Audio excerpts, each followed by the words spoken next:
Guys, lumabas na po ako sa kay Senator Rapi Tulfo. Sobrang higpit yung mga tauhan niya, grabe.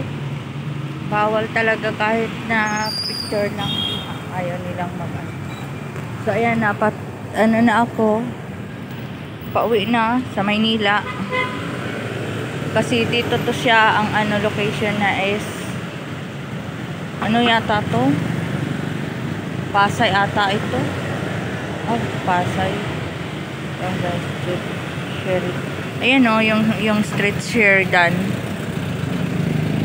So, ayan ang ang landmark. Yung puting building na yan sa dulo. Puting building naman. So, tayo ay tatawid na habang wala pang sasakyan. Ayan. At tayo maglakad na naman ulit palabas. So, anong oras na buhat kaninang alas 10 ako pumunta doon. Ngayon pa lang ako nakalabas.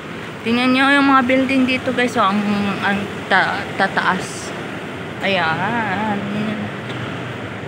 So, ako'y maglalakad na naman at maghahanap na naman ako ng ng masasakyan pa uwi ng Maynila. At dito nga ako sa Quezon City ba to?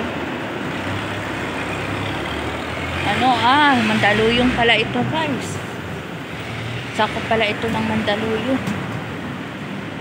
Kaya naman pala napakalayo. So pumunta lang ako dito para hingi ako ng referral.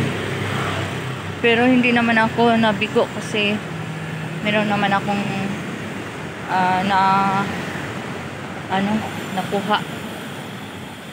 So yan guys ang aking mga dinadaanan. So ayan ako, ayan, haggard na ako guys kasi wala pa akong tanghalian. Anong oras na ngayon? So short video lang to guys. Salamat sa inyong panonood at para makapokus ako sa aking